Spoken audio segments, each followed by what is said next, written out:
Muito bem, gente. Então, começamos a nossa aula de hoje. E o nosso assunto hoje vai ser como nós vamos adicionar repositórios na nossa aplicação. Tá?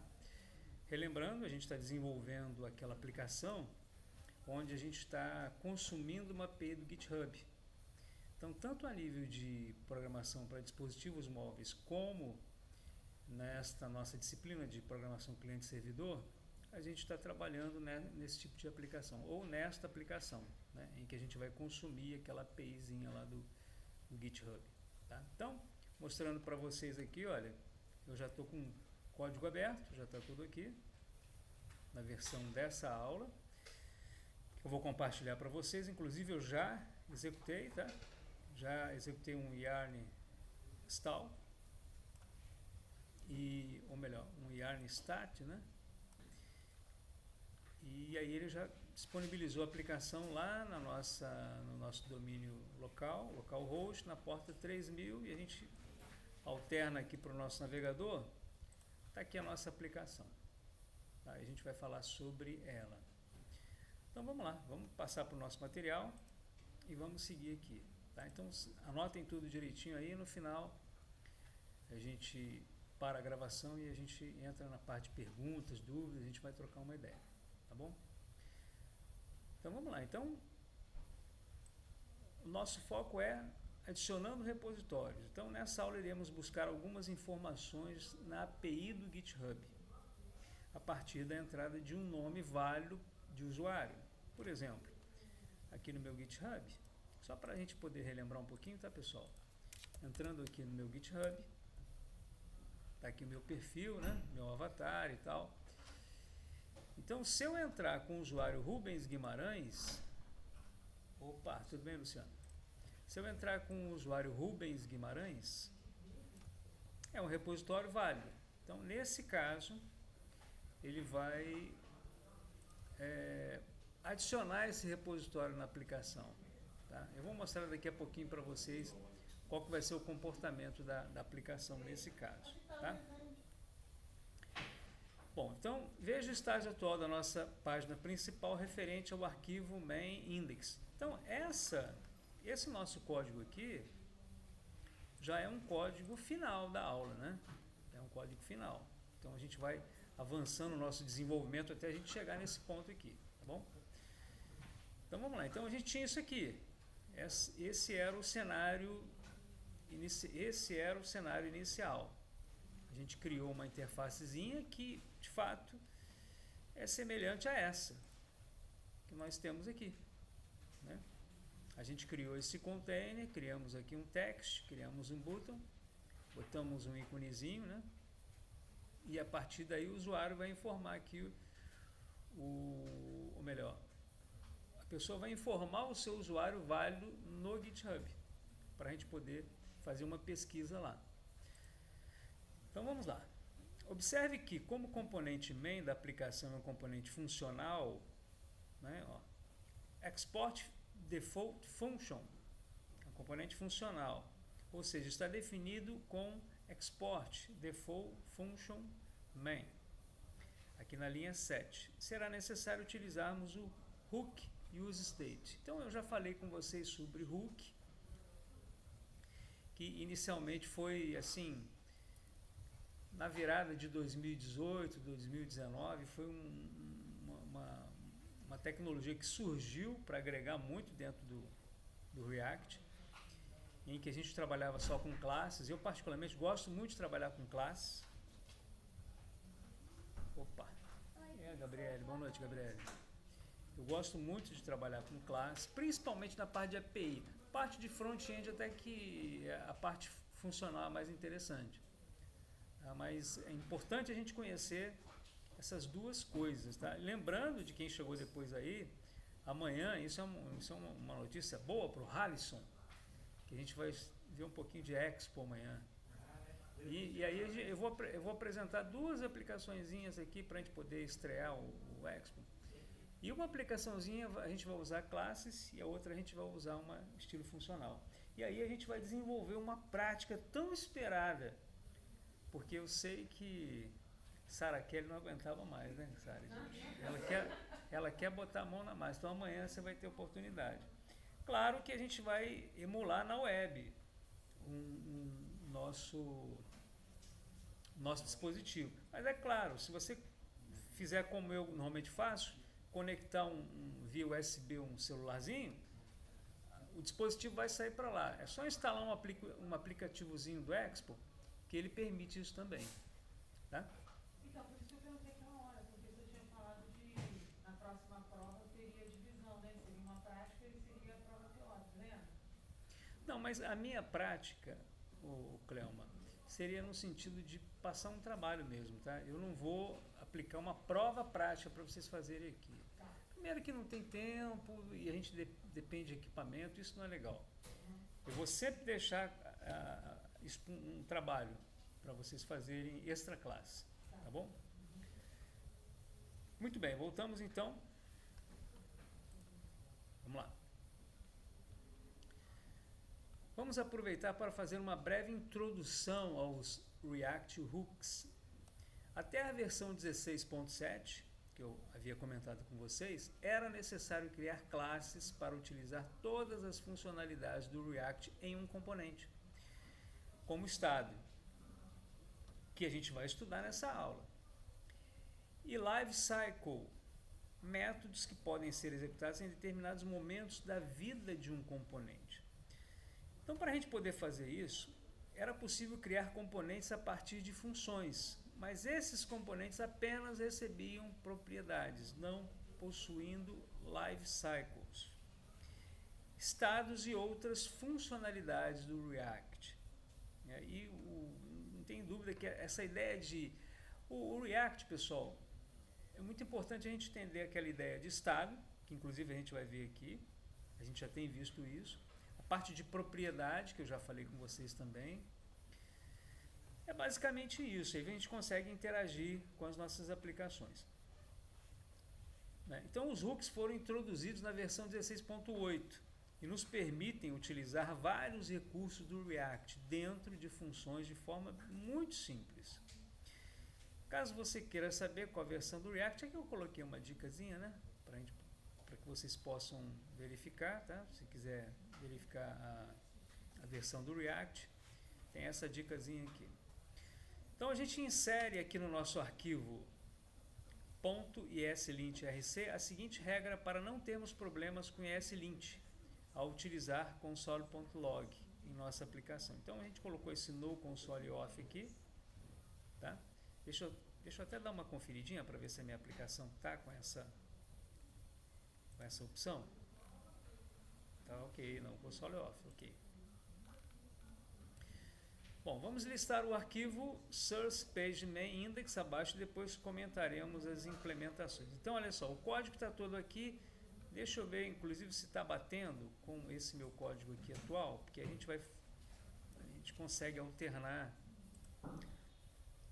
do material para a nossa aplicação. Deixa eu ver se não está batendo, gente. Tem algumas mudanças de linha aqui, mas tudo bem. Vamos lá. Pelo menos a parte de código está ok. Legal. Aqui eu dei uns espaçamentos, né? Mas tudo bem. Então vamos lá. Se a gente executar, a gente vê essa saída aqui, ó. Né? Maravilha. Então vamos lá.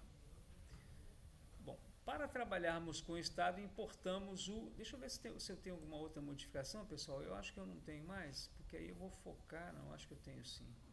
Eu vou ter que capturar essa tela aqui. Deixa eu utilizar aqui o captura. Essa ferramenta de captura, porque aí a gente vai comentando o código. Tá, então vamos lá. Muito bem, então muita atenção aí, tá, pessoal? Vamos lá. Para trabalharmos com o estado, importamos o hook state, na linha 1. Então a gente começa aqui, ó. State, use state. Basta fazer isso. Inicialmente a gente estava importando só o React. Isso aqui funciona como uma variável, um objeto que vai representar a funcionalidade dentro dessa biblioteca React que a gente está utilizando. Tá? Então, esse use state é muito importante, tá, gente? Essa parte de entrada de dados, por exemplo, a gente trabalha muito com o estado. Então, vamos lá. Com isso, o componente main passa a ser stateful, podendo conter um estado, que é o termo que a gente utiliza, né, quando a aplicação ela trabalha com estado, onde poderemos inserir variáveis, vetores, entre outras. Então, dentro de um estado, é como se fosse uma espécie de um container, onde eu vou criar ali as minhas variáveis, vetores, como eu coloquei aqui. Em seguida, adicionamos dentro do state, eu coloquei aqui na linha 8, aqui, ó. Observem bem, pessoal, dessa forma é que a gente inicializa um estado. Ó. E aqui eu não estou usando classe, aqui eu estou usando função. Tá? Inclusive, amanhã eu vou comentar um pouquinho sobre essas diferenças. Vai ser a mesma aplicação, considerando os dois aspectos. Tá? Então, observem que eu criei aqui um new repo e um set new repo.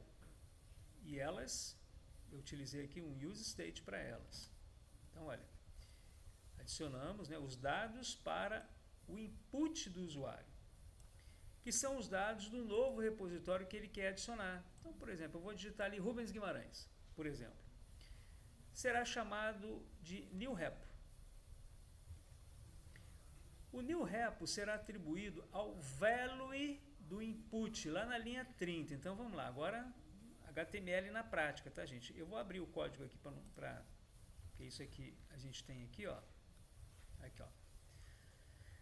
Aqui a gente definiu um input, né? E esse new repo que a gente definiu lá em cima, digamos assim, uma espécie de uma variável, né, que a gente criou, a gente está atribuindo ao value do input, aquilo que vocês já sabem em termos assim de HTML, ou seja, o valor do input ou do input vai ser atribuído para esse new repo, tá? Embora a gente tenha essa funçãozinha aqui, ó, random input change, que eu vou falar sobre ela daqui a pouquinho com vocês, tá? Então vamos continuar. Eu coloquei aqui, ó, definido dentro do form, aqui, ó, dentro do form, né, input, e está dentro desse evento onChange. Tá?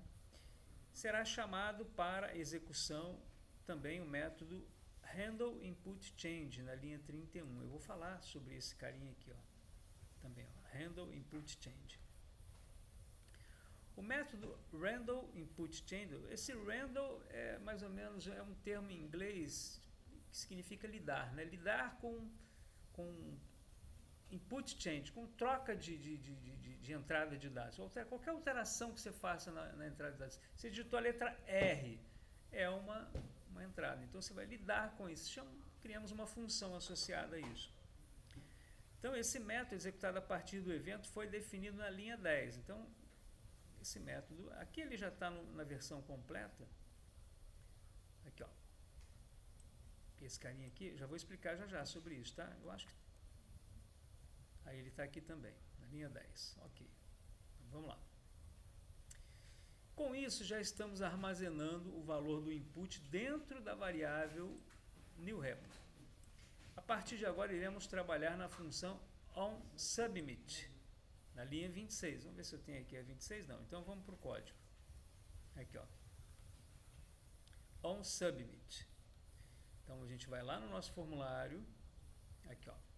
onSubmit, handleSubmit, ou lidando com o submit, que é uma função também, ó. Dentro do VS Code, pessoal, pressionou a tecla Ctrl, deu um clique, você passou o mouse em cima da função, ó, o indicador do mouse vira uma mãozinha, só dá um cliquezinho e a gente vai lá para dentro da função. Tá? Então, essa função aqui que é o charme da nossa aplicação, que a gente vai falar com mais detalhes daqui a pouco. Onde iremos chamar o método handleSubmit. Este método também recebe o evento onde executamos o ePreventDefault. Vamos falar um pouquinho sobre esse carinha aqui, ó. ePreventDefault. Aqui em cima, ó. ePreventDefault. esse método nada mais faz do que evita que seja feito o refresh na página.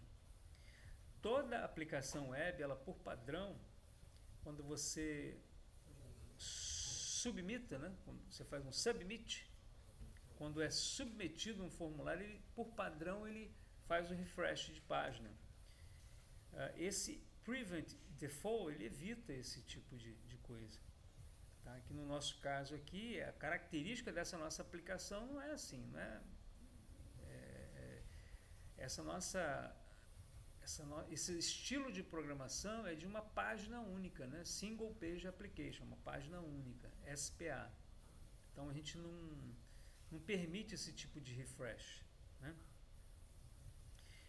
Pois ele evita que o formulário faça o refresh da página.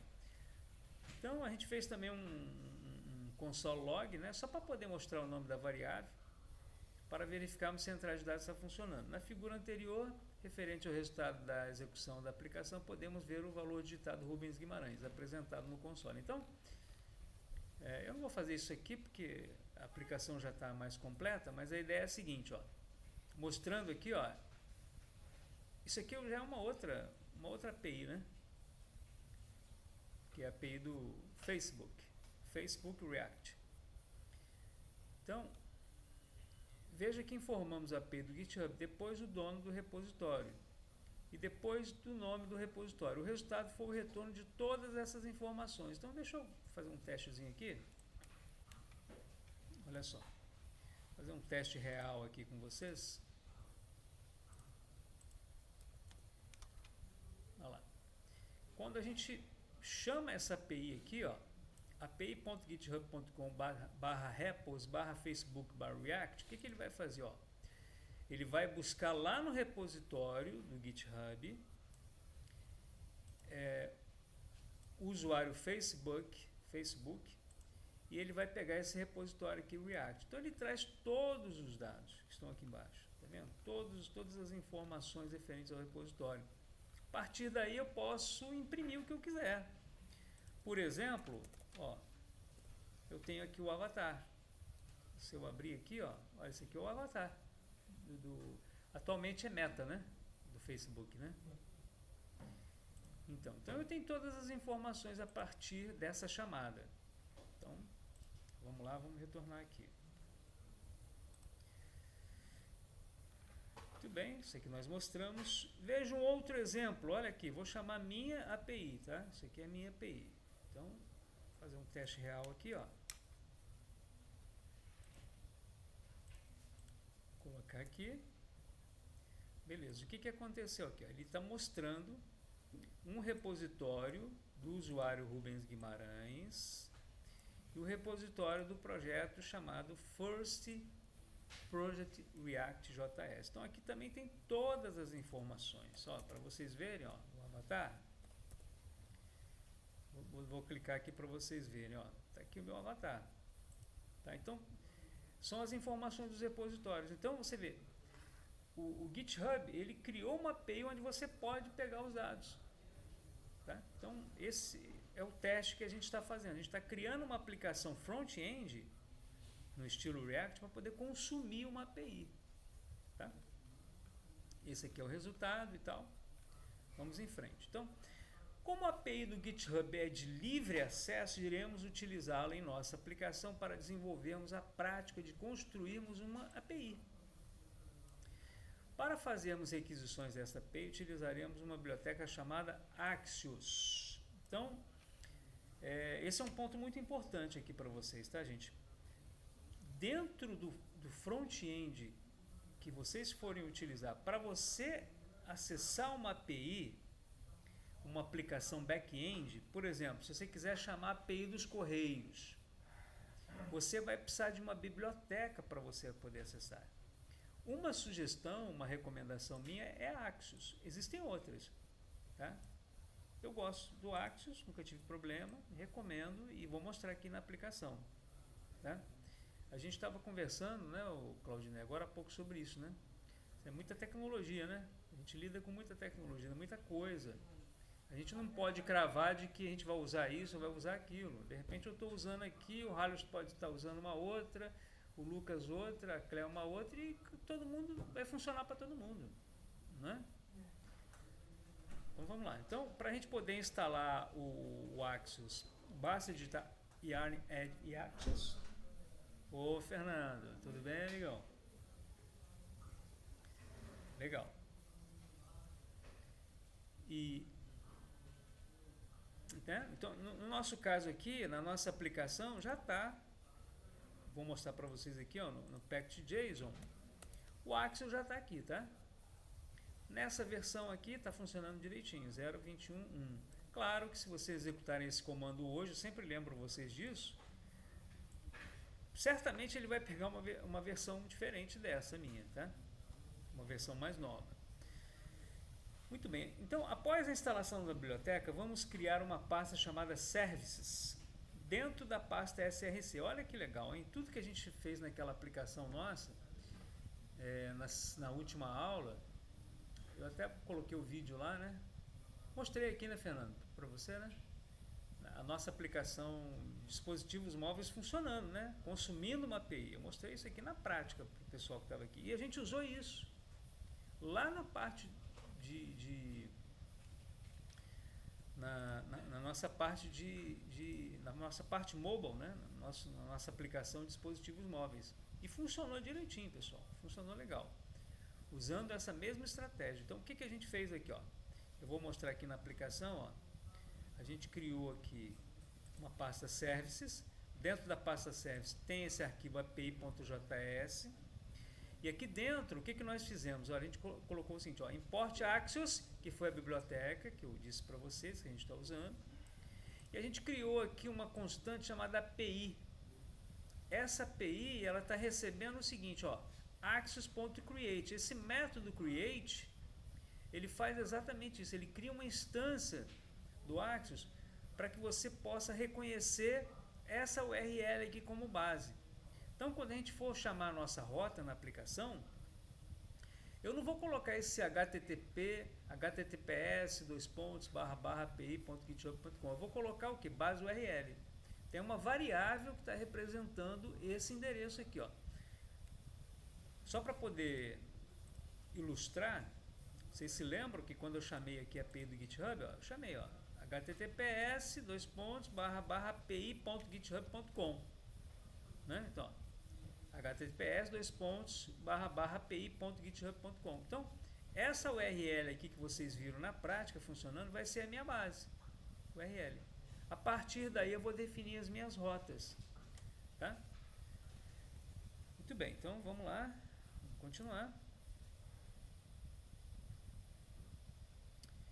Com o arquivo API.js aberto, iniciaremos importando o Axios, aqui eu expliquei, né? Criando também uma constante chamada API, e a partir daí definimos a barra URL, que será padronizada para todas as chamadas à API. Portanto, tudo o que nós acrescentarmos à API virá depois isso aqui.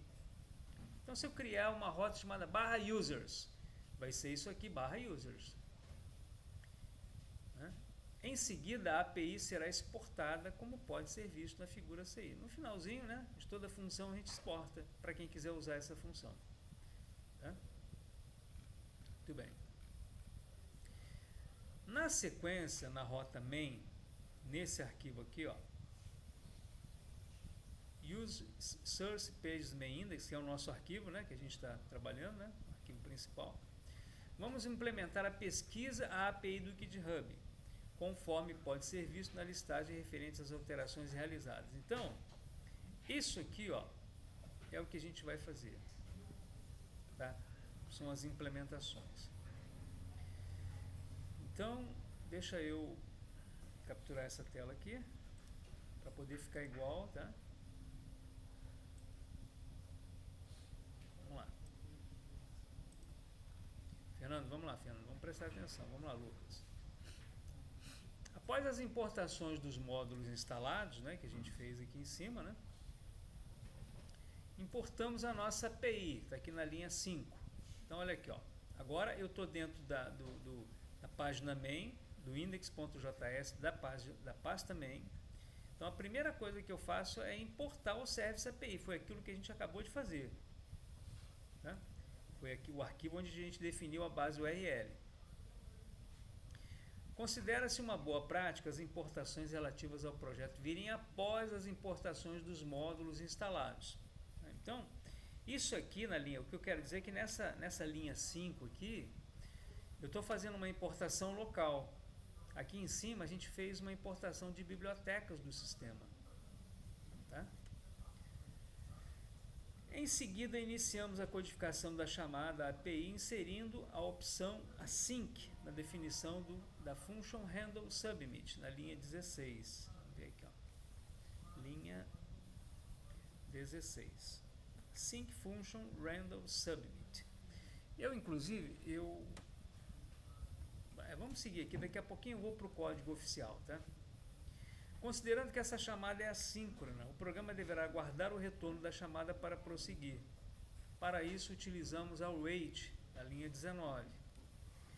E utilizamos, para pesquisa, o método get, também na linha 19. Para executarmos um teste e exibirmos o resultado, inserimos um console log response.data. Então, eu fiz um testezinho aqui, ó. Eu digitei aqui o Facebook bar React, e ele trouxe esses dados todos aqui. Então, olha só. Aqui, ó. Eu estou com essa tela capturada. Vamos ver aqui, ó. Olha só. Então, olha. Após nós salvarmos, vamos testar informando no GitHub esse input Facebook bar React. Então, quando eu digitei Facebook bar React, o que aconteceu aqui? Vamos analisar o código agora, para a gente poder ver o comportamento da aplicação. Então, olha só, gente. Digitei Facebook bar React. Tá? Aqui dentro, eu já estou dentro da função handle submit. E aqui eu já estou usando o new repo. Então, só para voltar um pouquinho, eu vou chamar aqui a minha aplicação para mostrar para vocês. Ó. Então é o seguinte, esse é o nosso formulário, tá? Esse aqui é o formulário. Tá aqui. Ok, Cleoma? Esse aqui é o formulário. Então, eu digitei aqui, ó, no repositório.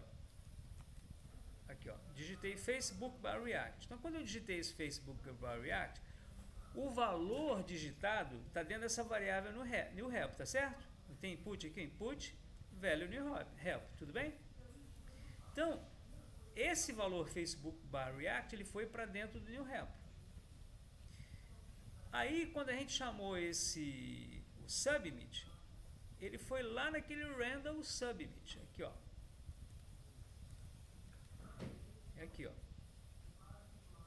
Random submit. O que ele fez inicialmente? Primeiro, e.prevent default, para não fazer refresh da página. Segundo, const response igual ao await api.get repos new repo. Vamos entender isso aqui, gente, ó. O que a gente está fazendo? Eu estou fazendo uma chamada API. Olha a linha 19, ó. API. Quem é essa API? A gente já definiu anteriormente, ó. A API é isso aqui, ó. Quem é a API? https://api.github.com, tá? .get repos/new repo. Então, aqui é como se eu tivesse feito isso aqui, ó. É como se eu tivesse chamado aqui repos Facebook /React. É como se eu tivesse feito isso. Tá? Só que eu fiz isso dentro da minha aplicação. Aqui, ó. Eu fiz dentro da aplicação. Aqui, ó. E aí, quando eu faço essa chamada, só relembrando um comentário, ó, já comentei isso, mas eu vou repetir. Essa função é assíncrona, por quê? Porque quando você faz uma chamada a uma API, não necessariamente a API tem que te retornar naquele exato momento. Pode ser que haja um delay, um tempo, né? De repente, por algum motivo, o servidor não te retornou na hora. Então, esse await é exatamente para você aguardar. Await, aguarde. Aguarde a resposta da API. E quando ele consegue recuperar essa resposta, ele atribui para a variável response. Então, aqui na linha 21, ele imprime, ele faz um console log, ele imprime todo response.data. Esse data representa os dados de retorno. É por isso que vocês veem todo esse cenário aqui, ó. Tudo isso aqui. Que é exatamente aquilo que a gente viu aqui, né? Esse retorno que ele dá aqui no nosso formulário. Tá? Muito bem. Então, uma vez obtidas as informações do repositório, precisamos armazená-las em algum lugar para podermos tratá-las. Embora tenhamos todas as informações à disposição, utilizaremos apenas o nome do repositório. Observe a indicação da figura acima.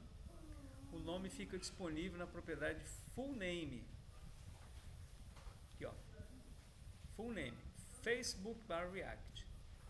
Tá? Outra coisa interessante é que no inspecionar do Chrome, né, isso aqui é a parte de inspecionar, você pode também verificar os hooks, as informações mantidas em estado. Veja na figura abaixo, na aba Componentes do DevTools. Então, se você, o Google Chrome, ele tem essa extensão, tá, gente? Esse DevTools aqui. Interessante vocês instalá-lo para que você consiga visualizar essa abazinha Componentes aqui. Aí ele vai te mostrar quais são os estados que você, por exemplo, aqui, ó. Ele mostra que eu armazenei no estado uma variável com valor Facebook/React. Ah, bem interessante isso, né? É uma forma de você depurar o seu código. Veja nas figuras abaixo as listagens dos códigos main index.js e o style.js. Então aqui eu só listei ele, né? Agora o styles. E agora eu faço toda a explicação desse nosso código por meio dessas linhas aqui, ó. Então tá tudo assim muito bem explicado, tá, pessoal? Aqui, ó. Mas eu vou dar uma repassada com vocês aqui. Só que agora eu vou abrir no código. Vamos ver. O problema é que não tá batendo, né? Vamos lá. Vou fazer o seguinte aqui. Eu vou capturar essa tela.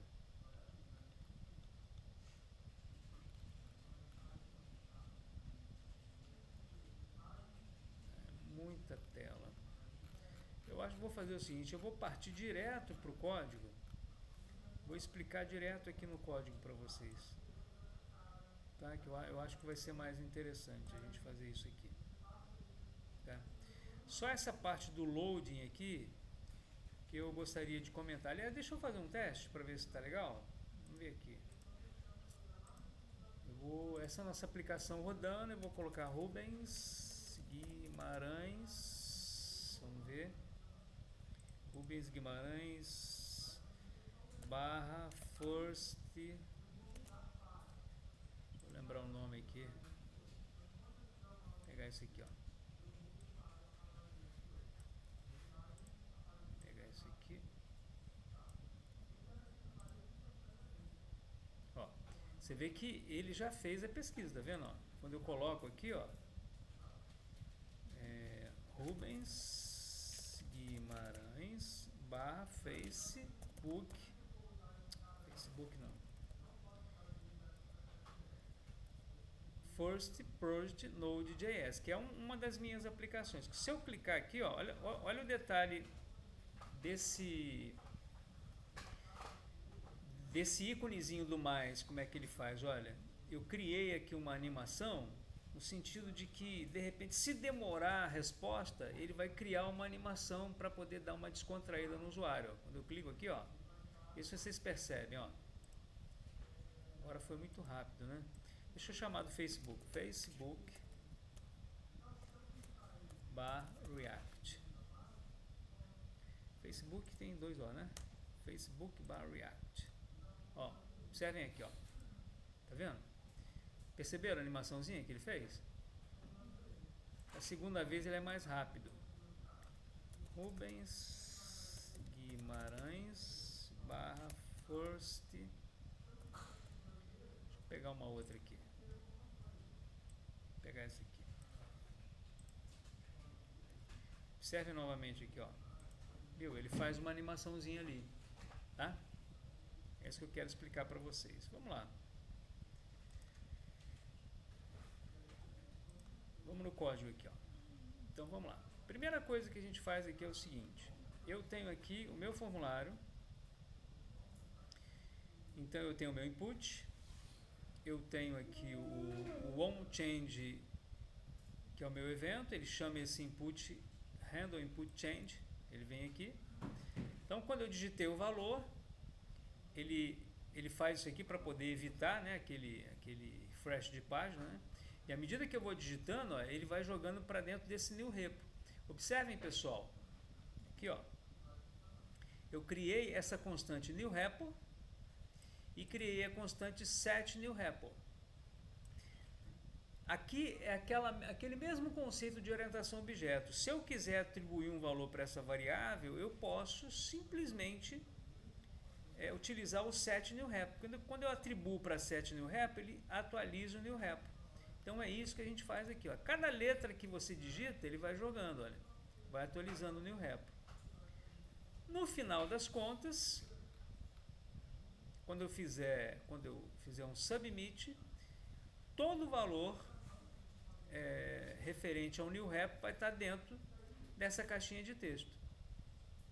E aí a gente chama o handle input change, ou melhor, o submit, né? Quando eu faço submit aqui, ó, handle submit.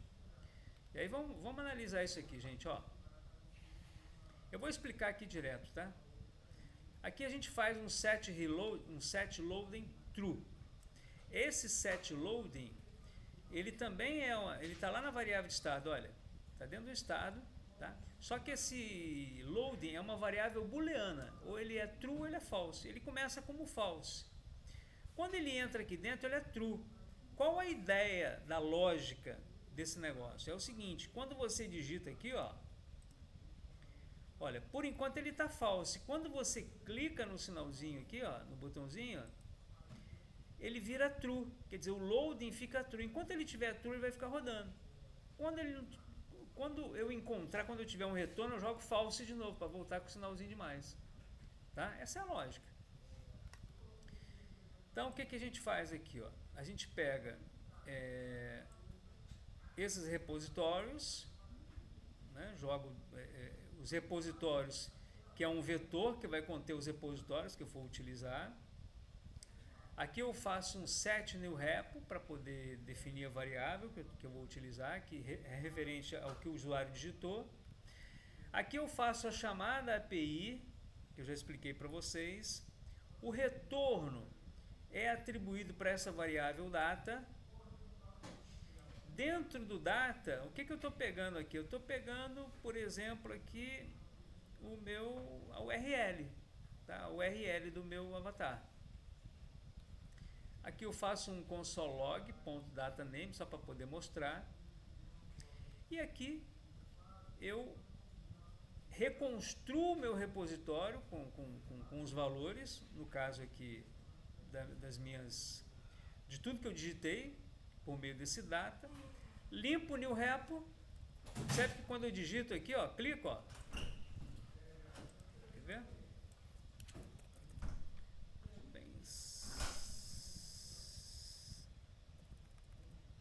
Facebook React. Ó, eu clico aqui, ele já faz ele já vai limpar aquela minha variável, né? Ele vai limpar os meus repositórios, tá? Esse set new repo. E eu jogo false para aquele loading, para quê? Para ele poder voltar com um sinalzinho de mais, tá? E observe um outro detalhe aqui também, que é uma coisa que a gente usava lá no Java, que é o try. O mesmo tratamento de exceção, olha, ele é válido aqui também no React. Observe o seguinte, ó, tente fazer isso. Se houver algum problema, ele vai entrar no catch. Tá? Então aqui a gente também, você vê que a gente muda de tecnologia, mas a gente usa as mesmas funcionalidades. Tá? Então é basicamente isso. Aqui, esse texto aqui é simplesmente para explicar isso para vocês. E o detalhe é que eu faço uma interação aqui, que eu quero mostrar para vocês, com styles.js. Aqui, ó, olha que interessante que eu quero chamar a atenção de vocês. Ó. Aqui a gente estilizou o container, estilizou o H1, o nosso formulário, todas as características, eu comentei tudo, tá vendo? Eu comentei todas as propriedades que eu utilizei. Esse detalhezinho aqui que eu quero chamar a atenção de vocês, olha. Isso aqui, ó. Olha só. Aqui a gente está fazendo o seguinte. Esse AVG aqui, ó, é que a gente está, digamos assim, trabalhando com a animação, tá? Então, olha, enquanto eu estiver em loading, isso aqui é como se fosse um if props.loading, o que ele vai fazer? Ele vai rotacionar, ele vai fazer esse rotate, tá? E ele vai ficar fazendo um círculo infinito, tá? Isso ele faz assim de uma forma automática. O que eu quero chamar a atenção de vocês é essa ideia de que você consegue criar uma funcionalidade para o seu estilo. Você dá a vida para o seu CSS. Você cria uma condição dentro do CSS. Tá? Agora, quando ele está desativo, né, desabilitado, ele está com aquele sinalzinho de mais. Tá? Muito interessante. Tá? Essa rotação que ele faz, uma rotação de 360 graus, né? Esse rotate aqui, tá vendo? Vai de 0 a 360, aquele girozinho que ele faz quando ele faz aquela pesquisa. Tá? Muito, muito interessante. Então, isso aqui eu explico todos esses pontos aqui, ó, em todo esse material. O resultado é esse que vocês viram. Tá? Quando eu chamo aqui, digito, e aí ele... Nessa versão da aplicação, eu só estou fazendo isso, eu só estou mostrando aqui o valor da variável. Tá? Eu não estou ainda pegando nenhum dado lá do GitHub, estou fazendo alguma coisa. Eu só estou mostrando para vocês que de fato eu fui lá e trouxe a informação. Busquei a informação lá do repositório. Tá? Então, qual que é o próximo passo? O próximo passo é o seguinte. Nessa versão da aplicação, o que eu fiz? Eu já entro com um dado no input, já entro aqui com um dado no repositório. Quando eu clico no mais, eu jogo para dentro do vetor, esse vetor repositories, a partir do meu new rep, que é a minha variável de entrada, eu jogo para o repositório, e agora eu estou com tudo na mão. Só que aqui eu estou pegando só a URL. Só estou mostrando aqui, ó.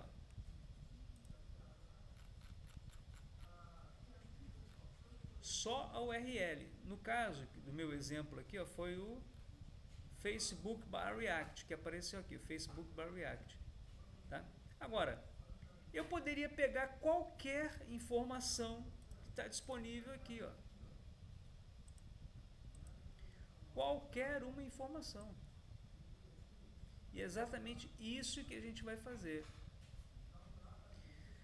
O pessoal que esteve na última aula, que viram aqui comigo, na parte do React Native, né, a gente chegou inclusive a mostrar, né, um dado, uma informaçãozinha do GitHub.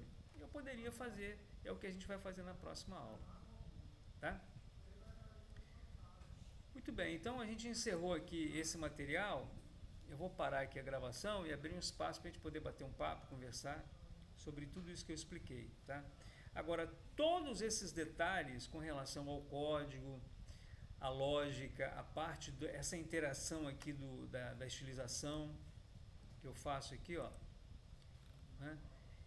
Esse rotate, né, que faz o íconezinho rotacionar quando eu digito aqui um repositório, como por exemplo Rubens Guimarães /, vamos pegar um outro repositório meu aqui, vou pegar esse aqui. Então olha, todo esse rotacionar que vocês viram aqui, todo ele é tratado aqui nessas explicações que eu faço, explicando ponto a ponto, tá? Detalhe a detalhe, de toda essa lógica que eu utilizei aqui. Tá? Ok, então, essa versão da aplicação que eu vou mandar para vocês, tá? Lá no nosso Classroom, tá? Vou disponibilizar essa versão da aplicação, mais esse material que eu já coloquei lá no Classroom para vocês, tá? Ok, vou parar a gravação aqui e a gente vai para um segundo momento, tá bom? Ok.